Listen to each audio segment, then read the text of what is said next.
வணக்கம். மாலை முரசு செய்திகள் தொலைக்காட்சியில் 50 முக்கிய செய்திகளை விரைவாகவும் துல்லியமாகவும் அரை மணியில் பார்க்கலாம். பிரதமர் மோடியை சந்திக்க இபிஎஸ், ஓபிஎஸ் நேரம் கேட்டுள்ள தகவல் தமிழக அரசியல் களத்தில் பரபரப்பை ஏற்படுத்தியுள்ளது. ராமேஸ்வரம் பாம்பன் பாலம் திறப்பு நிகழ்ச்சிக்காக வரும் பிரதமர் மோடியை சந்திக்க அதிமுக பொதுச் செயலாளர் எடப்பாடி பழனிசாமி நேரம் கேட்டிருப்பதாக தகவல் வெளியாகியுள்ளது. ஏற்கனவே அவர் அமித்ஷாவை டெல்லியில் சந்தித்த பின்னர் அதிமுக பாஜக கூட்டணி கிட்டத்தட்ட உறுதியாகிவிட்டதாக கூறப்படும் நிலையில் பிரதமரை சந்திக்க அவர் நேரம் கேட்டிருப்பதாக தெரிகிறது. ராமேஸ்வரம் வரும் பிரதமரை சந்திக்க முன்னாள் முதலமைச்சர் ஓபிஎஸும் நேரம் கேட்டிருப்பதாக கூறப்படுவதால் அதிமுக அரசியல் களம் சூடாகியுள்ளது. அதிமுக பாஜக கூட்டணி இறுதி செய்யப்பட உள்ள நிலையில் தமிழக பாஜக தலைவர் அண்ணாமலை மாற்றம் செய்யப்படுவார் என்ற தகவல் வெளியாகியுள்ளது. வரும் 6ஆம் தேதி தமிழகம் வரும் பிரதமரை அதிமுக பொதுச் செயலாளர் எடப்பாடி பழனிசாமி உட்பட முக்கிய நிர்வாகிகள் சந்திப்பார்கள் என எதிர்பார்க்கப்படுகிறது. அதனைத் தொடர்ந்து தமிழக பாஜக தலைவர் குறித்த அறிவிப்பு வெளியாகும் என எதிர்பார்க்கப்படுகிறது. அதே நேரத்தில் தமிழக பாஜக தலைவராக சட்டமன்ற குழு தலைவர் நயினார் நாகேந்திரன் அல்லது வானதி சீனிவாசனுக்கு வாய்ப்புகள் வழங்கப்படும் என எதிர்பார்க்கப்படுகிறது. மௌனம் காப்பது அனைத்தும் நன்மைக்கே என டெல்லி பயணம் குறித்த கேள்விக்கு அதிமுக முன்னாள் அமைச்சர் செங்கோட்டையன் பதிலளித்துள்ளார். ஈரோடு மாவட்டம் கோபிச்செட்டிப்பாளையத்தில் இருந்து சென்னைக்கு செல்வதற்காக அதிமுக முன்னாள் அமைச்சர் செங்கோட்டையன் ஈரோடு ரயில் நிலையத்திற்கு வந்தார்.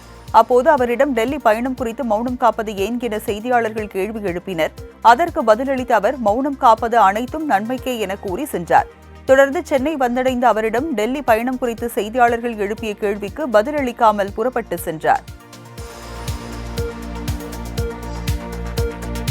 சுற்றுச்சூழல் அனுமதியின்றி கடல்சார் சுரங்க திட்டத்திற்கு அனுமதி அளிக்கப்பட்ட விவகாரத்தில் பிரதமர் மோடிக்கு மக்களவை எதிர்க்கட்சித் தலைவர் ராகுல் காந்தி கடிதம் எழுதியுள்ளார். இதுகுறித்து அவர் எழுதியுள்ள கடிதத்தில் கலந்தாய்வு நடத்தாமலேயே கடலோர சுரங்கத்திற்கு அனுமதி அளித்துள்ளதாகவும் இதனால் மில்லியன் கணக்கான மீனவர்களின் வாழ்வாதாரம் பாதிக்கப்படும் எனவும் குறிப்பிட்டுள்ளார். மேலும் குஜராத், கேரளா, அந்தமான் நிக்கோபார் கடற்கரைகளில் வழங்கப்பட்ட சுரங்க திட்டங்களை உடனடியாக ரத்து செய்ய வேண்டும் எனவும் வலியுறுத்தியுள்ளார். வகுப்பு சட்டத்திருத்த மசோதா மக்களவையில் நாளை தாக்கல் செய்யப்படுகிறது. நாடு முழுவதும் வகுப்பு திருத்த சட்ட மசோதாவுக்கு எதிர்ப்பு தெரிவித்து இஸ்லாமியர்கள் கருப்பு பேட்ஜ் அணிந்து போராட்டத்தில் ஈடுபட்டு வருகின்றனர். இதுகுறித்து பேசிய கிரண் ரிஜிஜு, ஒரு சிலர் வகுப்பு திருத்த சட்ட மசோதா குறித்து மக்களை தவறாக வழி நடத்துவதாகவும் மசோதாவை சரிபார்த்து படிக்க வேண்டும் என்றும் தெரிவித்தார்.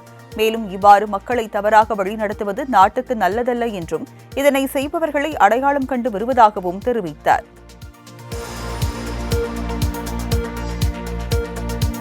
தமிழ் பிச்சை போடும் இடத்திலும் ஹிந்தி பிச்சையை பெறும் இடத்திலும் உள்ளதாக கூட்டுறவுத்துறை அமைச்சர் பெரிய கருப்பன் தெரிவித்துள்ளார்.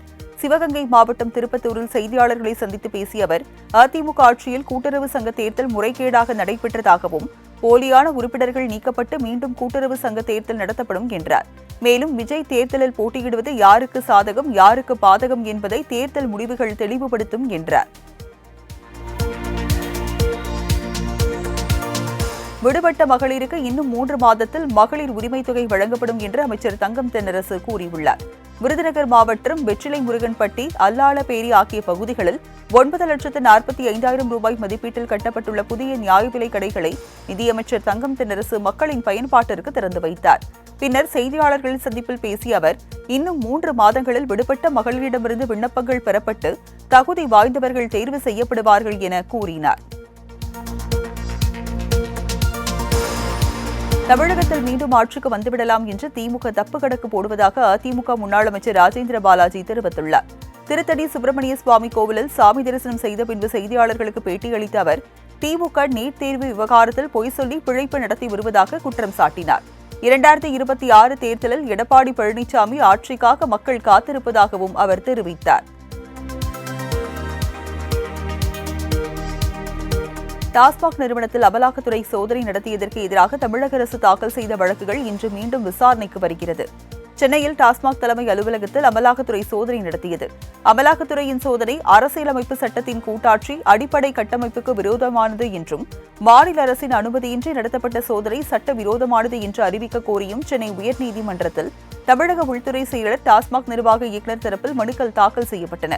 இந்த வழக்குகள் சென்னை உயர்நீதிமன்றத்தில் நீதிபதி SM சுப்பிரமணியம் தலைமையிலான அமர்வில் இன்று விசாரணைக்கு வருகிறது. மதுரையில் ரவுடி கிளாமர் காளி கொலை வழக்கில் தொடர்புடைய முக்கிய குற்றவாளியான சுபாஷ் சந்திரபோஸ் என்கவுண்டரில் சுட்டுக் கொல்லப்பட்டார். மதுரையில் கிளாமர் காளி என்பவர் கடந்த 23ஆம் தேதி கொல்லப்பட்டார். இந்த கொலை வழக்கில் பிரபல ரவுடி வெள்ளைக்காணியன் தாயார் உட்பட 7 பேர் கைது செய்யப்பட்டனர். இந்த நிலையில் வழக்கில் தொடர்புடைய ரவுடி சுபாஷ் சந்திரபோஸ் மற்றும் அவரது கூட்டாளிகள் மதுரை வேலம்மாள் காட்டுப்பகுதியில் ஆயுதங்களுடன் பதுங்கி இருப்பதாக போலீசாருக்கு தகவல் கிடைத்தது. இதையடுத்து சம்பவ இடத்திற்கு சென்ற போலீசார் அவர்களை பிடிக்க முற்பட்டனர். அப்போது போலீசாரை தாக்கிவிட்டு தப்ப முயன்றதால் சுபாஷ் சந்திரபோஸ் என்கவுண்டரில் கொல்லப்பட்டார். ஏப்ரல் 6ஆம் தேதி பிரதமர் பாம்பன் பாலத்தை திறக்க வருகை தர உள்ளதையடுத்து மண்டபம் முகாம் அருகே உள்ள ஹெலிபேடில் ஹெலிகாப்டரை இறக்கி விமானப்படை அதிகாரிகள் ஒத்திகை நடத்தினர். பழைய பாம்பன் ரயில் பாலம் அருகே சுமார் 550 கோடி மதிப்பீட்டில் புதிய ரயில் பாலம் கட்டுமானங்கள் கடந்த 3 ஆண்டுகளுக்கு மேலாக நடைபெற்று வந்த நிலையில் பணி நிறைவடைந்துள்ளது. இதனை பிரதமர் மோடி நேரில் வருகை தந்து திறந்து வைக்க உள்ளார். இந்த நிலையில் மண்டபம் முகாம் அருகே ஹெலிகாப்டரை இறக்கி விமானப்படை அதிகாரிகள் சோதனை நடத்தினர். ஏப்ரல் 6ஆம் தேதி தமிழகம் வரும் பிரதமர் மோடியை கண்டித்து அனைத்து இடங்களிலும் கருப்பு கொடி ஏந்தி கண்டன ஆர்ப்பாட்டம் நடைபெறும் என தமிழ்நாடு காங்கிரஸ் கமிட்டி தலைவர் செல்வ பெருந்தகை அறிவித்துள்ளார். இது தொடர்பாக தனது எக்ஸ் பக்க பதிவில், பிரதமர் மோடி தலைமையிலான பாஜக அரசு பொறுப்பேற்றதில் இருந்தே தமிழ்நாட்டையும் தமிழர்களையும் ஜனநாயக விரோத திட்டங்கள் மூலம் வஞ்சித்து வருகிறது என சாடியுள்ளார். மேலும் ஹிந்தி திணிப்பு, மும்மொழி கொள்கை, பேரிடர் நிதி, கல்வி நிதி ஒதுக்காது உள்ளிட்ட காரணங்கள் மோடிக்கு எதிர்ப்பு தெரிவிக்கும் வகையில் கருப்பு கொடி போராட்டம் நடத்தப்படும் என செல்வ பெருந்தகை தெரிவித்திருக்கிறார்.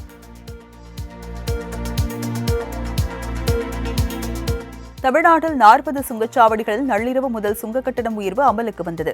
இதன் மூலம் 5% முதல் 10% வரை கட்டணம் அதிகமாக வசூலிக்கப்பட உள்ளது.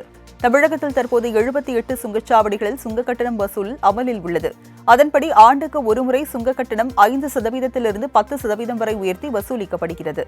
இந்நிலையில் தமிழகத்தில் உள்ள 78 சுங்கச்சாவடிகளில் முதற்கட்டமாக 40 சுங்கச்சாவடிகளுக்கு நள்ளிரவு முதல் கட்டணம் உயர்த்தப்பட்டுள்ளது. கட்டண உயர்வால் விலைவாசி உயரும் அபாயம் ஏற்படும் என்பதால் கட்டண உயர்வை மத்திய அரசு திரும்பப் பெற வேண்டும் என பொதுமக்கள் கோரிக்கை விடுத்துள்ளனர். புதிய நிதியாண்டு தொடங்கவுள்ள நிலையில் ஏடிஎம் பணம் எடுக்கும் கொள்கைகள், சேமிப்பு கணக்கு விதிகள், கிரெடிட் கார்டு சலுகைகள் போன்றவற்றில் முக்கிய மாற்றங்கள் அமலுக்கு வரவுள்ளன. இன்று முதல் இந்தியா முழுவதும் புதிய வங்கி சட்டம் செயல்படுத்தப்படுவதால் ஆண்டுக்கு 12 லட்சம் ரூபாய் வரை ஊதியம் பெறும் தனிநபர்கள் வருமான வரியிலிருந்து விலக்கு பெறுவார்கள். பிற வங்கிகளின் ஏடிஎம்களில் 3 முறை இலவசமாக பணம் எடுத்த பிறகு ஒவ்வொரு பரிவர்த்தனைக்கும் 20 ரூபாய் முதல் 25 ரூபாய் வரை கட்டணம் வசூலிக்கப்படும். நீண்ட காலமாக பயன்படுத்தப்படாத யுபிஐ கணக்குடன் இணைக்கப்பட மொபைல் எண்கள் வங்கி பதிவுகளிலிருந்து நீக்கப்படும் என தெரிவிக்கப்பட்டுள்ளது. நீலகிரி, கொடைக்கானலுக்கு வரும் சுற்றுலா வாகனங்களுக்கு இன்று முதல் கட்டுப்பாடு அமலுக்கு வருகிறது. இன்று முதல் ஜூன் இறுதி வரை திங்கள் முதல் வெள்ளிக்கிழமை வரை நாள் ஒன்றுக்கு 6000 சுற்றுலா வாகனங்களும், சனி மற்றும் ஞாயிற்றுக்கிழமைகளில் 8000 சுற்றுலா வாகனங்களை மட்டுமே நீலகிரி மாவட்டத்திற்குள் அனுமதிக்குமாறு சென்னை உயர்நீதிமன்றம் கட்டுப்பாடு விதித்தது. ஒவ்வொரு நாளும் விண்ணப்பிக்கும் சுற்றுலா பயணிகளின் வாகனங்களுக்கு குறிப்பிட்ட எண்ணிக்கையில் மட்டுமே இ-பாஸ் வழங்கப்பட்டு அனுமதிக்கப்படும் என தெரிவிக்கப்பட்டுள்ளது. இதேபோல் கொடைக்கானலிலும் இந்த கட்டுப்பாடு இன்று முதல் அமலுக்கு வருகிறது.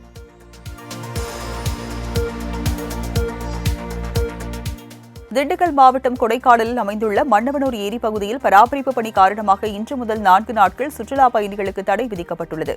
மன்னவனூர் பகுதியில் அமைந்துள்ள ஏரியில் நடைபெற்று வரும் பரிசல் சவாரி மற்றும் ஜிப்லைன் போன்ற பொழுதுபோக்கு அம்சங்கள் சுற்றுலா பயணிகளை வெகுவாக கவர்ந்துள்ளது. இந்நிலையில் கோடை சீசன் தொடங்க இருப்பதன் காரணமாக மன்னவனூர் ஏரியின் பராமரிப்பு பணி நடைபெறுவதால் 4 நாட்களுக்கு ஏரி பகுதிக்கு செல்ல பொதுமக்களுக்கு அனுமதி இல்லை என வனச்சரகம் அலுவலர்கள் தெரிவித்துள்ளனர்.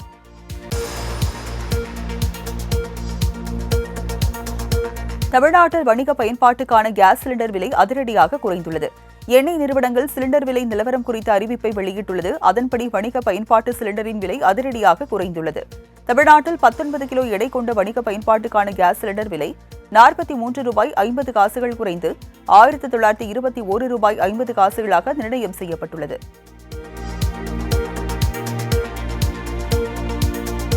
நூறு நாள் வேலை திட்ட ஊதிய உயர்வு இன்று முதல் அமலுக்கு வருவதாக அறிவிக்கப்பட்டுள்ளது. தமிழகத்தில் 100 நாள் வேலை திட்ட ஊதியத்தை 17 ரூபாய் உயர்த்தி மத்திய அரசு அறிவிப்பு வெளியிட்டிருந்தது. இதன்படி 319 ரூபாயாக இருந்த ஊதியம் இன்று முதல் 336 ரூபாயாக உயர்த்தி வழங்கப்படும் என அறிவிக்கப்பட்டுள்ளது. அதிகபட்சமாக ஹரியானாவில் 26 ரூபாய் உயர்த்தப்பட்டு 400 ரூபாயாக 100 நாள் திட்ட ஊதியம் நிர்ணயிக்கப்பட்டுள்ளது. ஆந்திரா உள்ளிட்ட 5 மாநிலங்களில் 7 ரூபாய் உயர்த்தப்பட்டுள்ளது.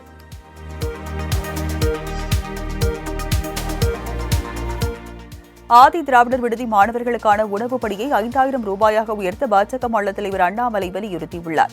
இதுகுறித்து அவர் வெளியிட்டுள்ள எக்ஸ் தள பதிவில், ஆதி திராவிடர் மாணவர் விடுதியில் வழங்கப்படும் உணவு தரமற்று இருப்பதாகவும், இதனால் வீடாகும் உணவு கால்நடை பண்ணைகளுக்கு விற்கப்படுவதாகவும் குற்றம் சாட்டியுள்ளார்.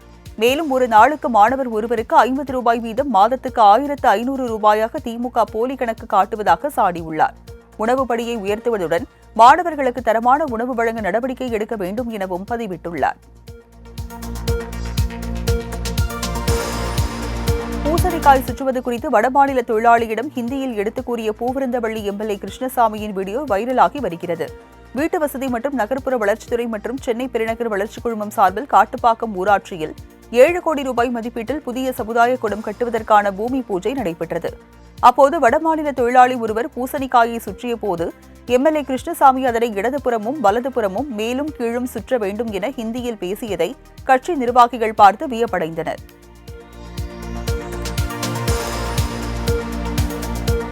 தமிழ்நாட்டில் பெண்கள் பெயரில் வீடு நிலம் பதிவு செய்தால் பத்திரப்பதிவு கட்டணம் 1% குறைப்பு சலுகை இன்று முதல் அமலுக்கு வருகிறது. சமூகத்தில் மட்டுமின்றி அவரவர் குடும்பங்களிலும் பெண்களுக்கான சமபங்கை உறுதி செய்யும் வகையில் 10 லட்சம் ரூபாய் வரையிலான மதிப்புள்ள வீடு, மனை, விவசாய நிலம் உள்ளிட்ட அனைத்து அசையா சொத்துக்கள் பெண்கள் பெயரில் பதிவு செய்யப்பட்டால் அத்தகைய ஆவணங்களுக்கு பதிவு கட்டணம் 1% குறைக்கப்படும் என அறிவிக்கப்பட்டுள்ளது. அதன்படி அந்த சலுகை இன்று முதல் அமலுக்கு வருகிறது. நெடுஞ்சாலைத்துறை பணிகளுக்கான திட்ட மதிப்பீட்டை தமிழில் தயாரிக்க கோரிய வழக்கில் 8 வாரங்களில் பரிசீலித்து முடிவெடுக்க தமிழக அரசுக்கு சென்னை உயர்நீதிமன்றம் உத்தரவிட்டுள்ளது. சென்னை உயர்நீதிமன்றத்தில் தமிழ்நாடு நெடுஞ்சாலைத்துறை பட்டய பொறியாளர்கள் சங்கத்தின் சார்பில் மனு தாக்கல் செய்யப்பட்டது. அதில் நெடுஞ்சாலைத்துறை திட்ட மதிப்பீடு உள்ளிட்ட விவரங்களை தமிழில் தயாரிப்பது இல்லை என்றும் ஆங்கிலத்தில்தான் தயாரித்து வருகின்றனர் என்றும் குற்றம் சாட்டப்பட்டுள்ளது. இதுகுறித்து அதிகாரிகளுக்கு புகார் மனு அனுப்பியும் இதுவரை எந்த பதிலும் இல்லை என்று கூறப்பட்டுள்ளது.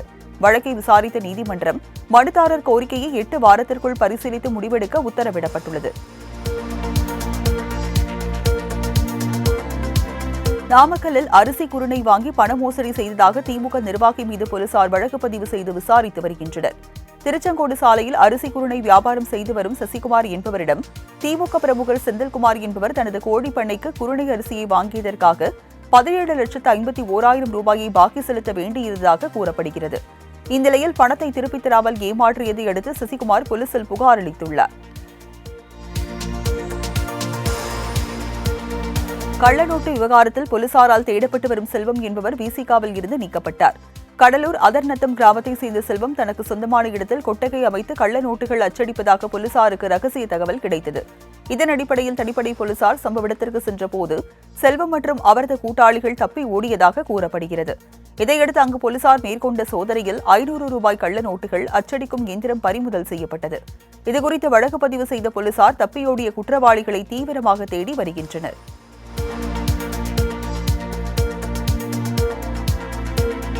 சங்கரன்கோவிலில் மதுபோதையில் திமுக கவுன்சிலரின் மண்டையை உடைத்த 4 பேர் கொண்ட கும்பலை போலீசார் தேடி வருகின்றனர்.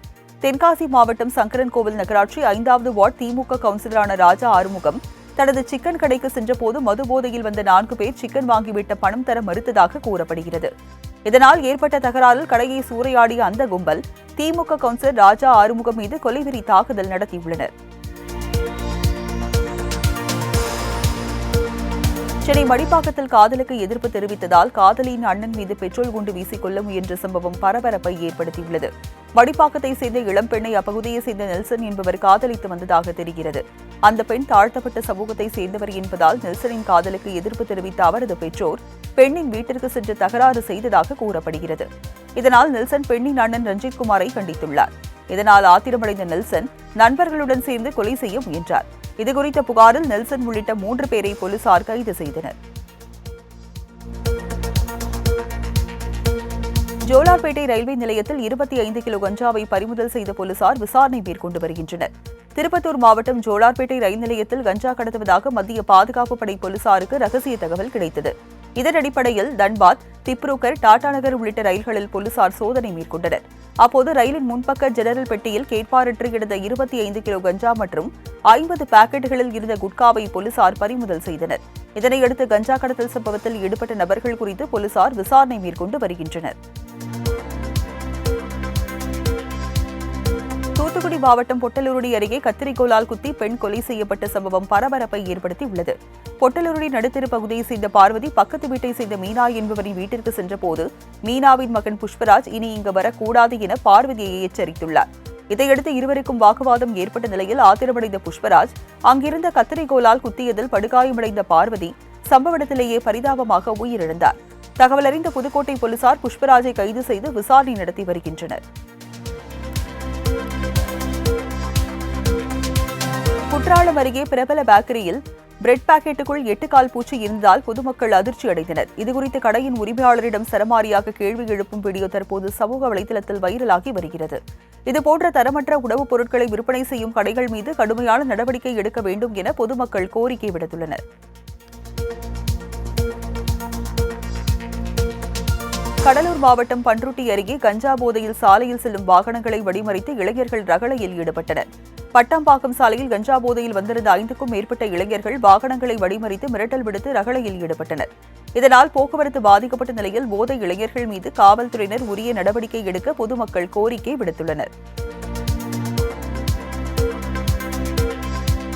சென்னையில் 15 வயது சிறுமிக்கு கருக்கலைப்பு செய்த காதலின் குடும்பத்தினர் போக்சோ சட்டத்தில் கைது செய்யப்பட்டார்.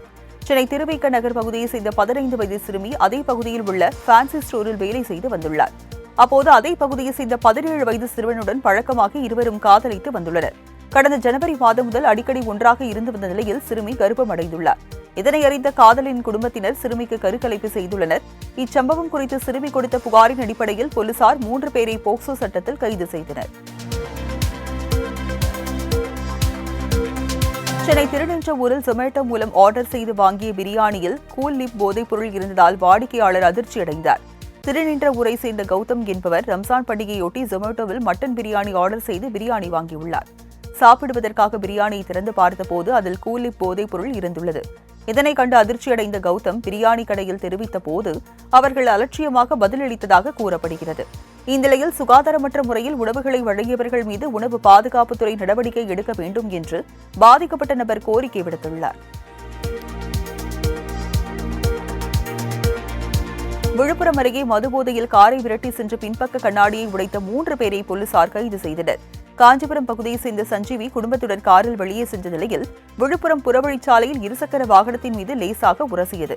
இந்நிலையில் இருசக்கர வாகனத்தில் வந்த ராஜேஷ் உள்ளிட்ட 3 காரை துரத்தி சென்று கண்ணாடியை உடைத்ததுடன் மிரட்டல் விடுத்து சென்றார். இதுகுறித்த புகாரின் பேரில் 3 பேரையும் போலீசார் கைது செய்தனர்.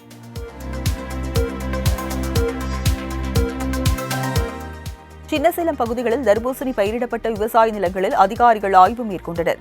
கடந்த சில நாட்களாக தர்பூசணி பழங்களில் செயற்கையாக ஊசி மூலம் ரசாயன நிறமூட்டி செலுத்தப்படுவதாக சமூக வலைதளங்களில் பரவலாக செய்தி வரும் நிலையில் அதுகுறித்து கள்ளக்குறிச்சி தோட்டக்கலைத்துறை அதிகாரிகள் தர்பூசணி பயிரிடப்பட்டிருந்த விவசாய நிலங்களில் ஆய்வு மேற்கொண்டனர். அதன்படி சின்னசேலம் மற்றும் கள்ளக்குறிச்சி பகுதிகளில் தர்பூசணி பயிரிடப்பட்டிருந்த நிலங்களுக்கு நேரடியாக சென்று ஆய்வு மேற்கொண்டனர். கோவை மாவட்டம் பொள்ளாச்சியில் குடும்ப தகராறு காரணமாக கணவன் மனைவி தூக்கிட்டு தற்கொலை செய்து கொண்டனர். மாக்கினாம்பட்டி பகுதியில் வசிக்கும் தம்பதியான கார்த்தி வினோபாவுக்கு 2 மகன்கள் உள்ளனர். இந்நிலையில் கார்த்திக்கு போதிய வருமானம் கிடைக்காததால் கணவன் மனைவி இடையே அடிக்கடி தகராறு ஏற்பட்டுள்ளது. இந்நிலையில் இருவரும் தூக்கிட்டு தற்கொலை செய்து கொண்டனர்.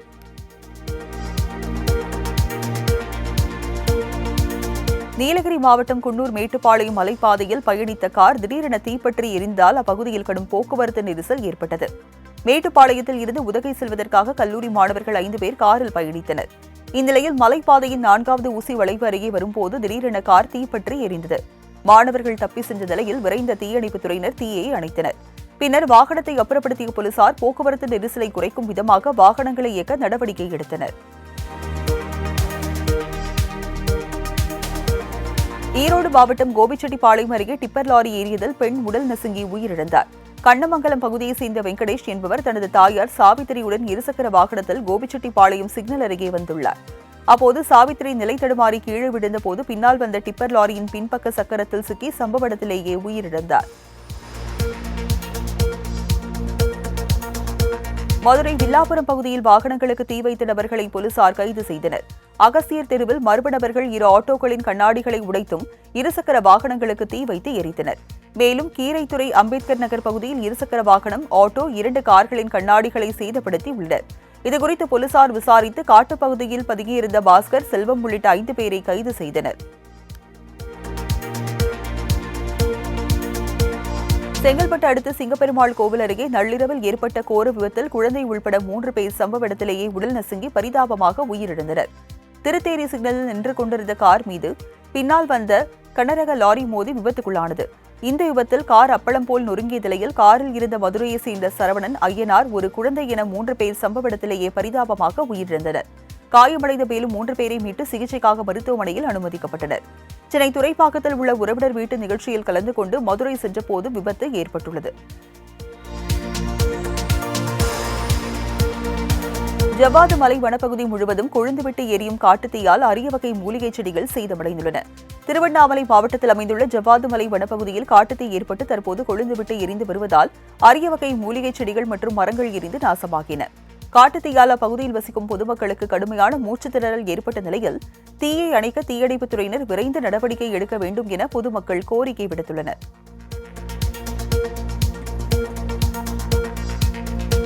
கூடங்குளம் வருகை தந்த சிஐஎஸ்எஃப் வீரர்களின் சைக்கிள் பேரணிக்கு பொதுமக்கள் உற்சாக வரவேற்பு அளித்தனர். கடல்வழி தீவிரவாத ஊடுருவல் தொடர்பாக விழிப்புணர்வை ஏற்படுத்தும் விதமாக மத்திய தொழில் பாதுகாப்பு படை சார்பில் விழிப்புணர்வு சைக்கிள் பேரணி நடத்தப்பட்டு வருகிறது. கடந்த 7ஆம் தேதி மேற்குவங்கம் மற்றும் குஜராத்தில் தொடங்கிய பேரணியில் 8 பெண்கள் உட்பட 125 சிஐஎஸ்எஃப் வீரர்கள் கலந்து கொண்டனர். வங்கக்கடல் மற்றும் அரபிக்கடல் ஓரம் அமைந்துள்ள மாநிலங்கள் வழியாக பயணிக்கும் வீரர்கள் கூடங்குளம் வருகை தந்த நிலையில் அவர்களுக்கு உற்சாக வரவேற்பு அளிக்கப்பட்டது. இந்திய விண்வெளி ஆராய்ச்சி நிறுவனத்தின் கீழ் செயல்படும் மையங்களில் பணியாற்றி வரும் 4 மூத்த விஞ்ஞானிகளுக்கு பதவி நீட்டிப்பு செய்யப்பட்டு உள்ளது. குறிப்பாக அகமதாபாத்தில் உள்ள விண்வெளி பயன்பாட்டு மைய இயக்குநர் நிலேஷ் எம் தேசாய், திருவனந்தபுரத்தில் உள்ள திரவ இயக்க திட்ட மைய இயக்குநர் எம் மோகன், ஸ்ரீஹரிகோட்டாவில் உள்ள சதீஷ் தவான் விண்வெளி ஆய்வு மைய இயக்குநர் ஏ ராஜராஜன், மகேந்திரகிரியில் உள்ள உந்து விசை வளாக இயக்குநர் ஜே பாக்கியராஜ் ஆகிய 4 மூத்த விஞ்ஞானிகள் இந்த மையங்களில் இயக்குநர்களாக பணியாற்றி வருகின்றனர். இவர்கள் பணி ஓய்வு பெற இருப்பதையொட்டி மேலும் ஓராண்டுகள் இவர்களுடைய பணிக்காலம் நீட்டிக்கப்பட்டுள்ளது. உத்தரகாண்ட் மாநிலம் டெராடூனில் கலப்படம் செய்யப்பட்ட குட்டு மாவை உட்கொண்டதால் 100க்கும் மேற்பட்டோர் மருத்துவமனையில் அனுமதிக்கப்பட்டுள்ளனர். இதனையடுத்து நோயாளிகளிடம் நடத்தப்பட்ட விசாரணையின் அடிப்படையில் பக்வீட் மாவு வாங்கப்பட்ட 22 கடைகளை போலீசார் அடையாளம் கண்டு சீல் வைத்துள்ளனர். மேலும் நோயை ஏற்படுத்தக்கூடிய பக்வீட் மாவு சஹரான்பூரில் இருந்து வழங்கப்பட்டதால் அது குறித்து விசாரிக்க அரசு தனிக்குழு அதிகாரிகளை அங்கு அனுப்பி வைத்துள்ளனர். இந்நிலையில் சம்பவம் குறித்து தகவல் கிடைத்ததும் முதலமைச்சர் புஷ்கர் சிங் தாமி கொரோனா மருத்துவமனைக்கு சென்று நோயாளிகளின் நிலைமை குறித்து விசாரித்தார்.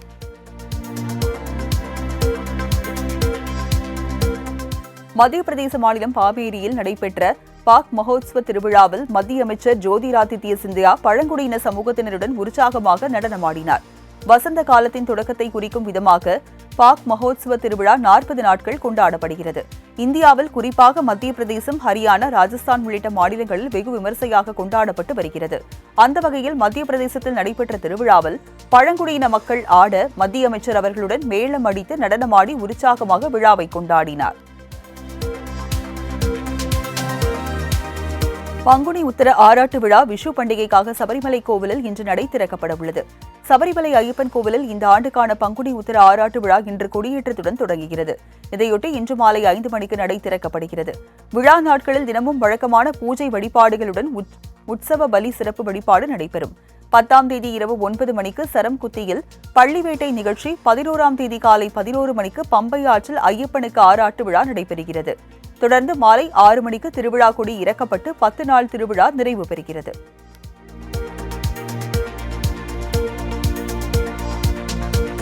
இந்தியாவில் அணு உலைகள் அமைக்க அமெரிக்க நிறுவனத்திற்கு ட்ரம்ப் அனுமதி வழங்கியுள்ளார்.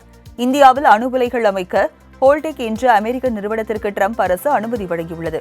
இருப்பினும் இந்தியாவும் அமெரிக்காவும் கூட்டாக இணைந்து உருவாக்கப்படும் அணுமின் நிலையங்கள் அமெரிக்க அரசின் அனுமதி இல்லாமல் இந்தியாவிலேயே அல்லது வேறு எந்த நாடுகளுக்கோ அல்லது அமெரிக்க நிறுவனத்தை தவிர வேறு எந்த நிறுவனத்திற்கோ மாற்றப்படக்கூடாது என்று அமெரிக்கா இந்த ஒப்பந்தத்தில் நிபந்தனை விதித்துள்ளது.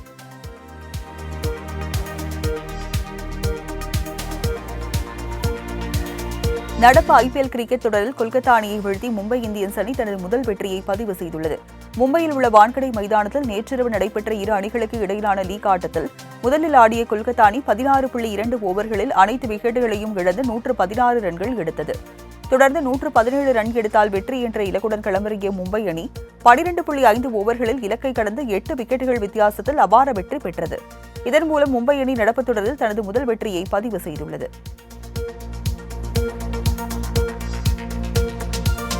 18 ஆண்டுகளுக்கு பிறகு பீகாரில் நடைபெறவுள்ள ஹீரோ ஆசிய கோப்பை போட்டி குறித்து உற்சாகத்துடன் இருப்பதாக இந்திய ஹாக்கி அணியின் கேப்டன் ஹர்மன்பிரீத் சிங் தெரிவித்துள்ளார். போட்டி குறித்து பேசிய அவர், ராஜ்கிரியில் நடைபெறும் ஹீரோ ஆசிய கோப்பை போட்டி குறித்து உற்சாகமாக இருப்பதாகவும் போட்டியில் வெற்றி பெற அணியாக ஒன்றிணைந்து விளையாடுவோம் எனவும் தெரிவித்தார். தேசிய அளவிலான கபடி போட்டியில் வெண்கலப் பதக்கம் வென்ற தமிழக பெண்கள் அணிக்கு சென்னை விமான நிலையத்தில் உற்சாக வரவேற்பு அளிக்கப்பட்டது. பீகாரில் தேசிய அளவிலான சப் ஜூனியர் மகளிர் கபடி போட்டி கடந்த மாதம் 26ஆம் தேதி முதல் 30ஆம் தேதி வரை நடைபெற்றது. இதில் பல்வேறு மாநிலங்களைச் சேர்ந்த 28 அணிகள் கலந்து கொண்டன. போட்டியில் சிறப்பாக விளையாடிய தமிழக அணி வெண்கலப் பதக்கம் வென்றது. இதைத் தொடர்ந்து பதக்கத்துடன் சென்னை திரும்பிய தமிழக அணிக்கு தாம்பரம் எம்எல்ஏ ராஜா மற்றும் தமிழ்நாடு அமைச்சர் கபடி கழகம் சார்பில் மாலை அணிவித்து உற்சாக வரவேற்பு அளிக்கப்பட்டது. வித்தியாசமான படங்களில் நடிக்கணும் என எதிர்பார்த்திருந்த நிலையில் அதற்கு ஏற்ற கதையாக வீரதீர சூரன் அமைந்ததாக நடிகர் விக்ரம் தெரிவித்துள்ளார். சேலம் அழகாபுரம் பகுதியில் உள்ள பிரபல திரையரங்கில் நடிகர் விக்ரம் மற்றும் இயக்குநர் அருண்குமார் ரசிகர்களை சந்தித்தனர். அப்போது ரசிகர்களிடம் பேசிய விக்ரம், ஒவ்வொரு காட்சியும் ரசிகர்கள் கூட்டம் அதிகரித்து வருவது மகிழ்ச்சி அளிப்பதாகவும் இடையில் கொஞ்ச நாள் நொந்து நூடுல்ஸ் ஆகிவிட்டதாகவும் கூறினார். மேலும் அடுத்த துருவ நட்சத்திரம் எப்போது என ரசிகர்கள் கேட்டதற்கு விரைவில் வரும் என தெரிவித்தார்.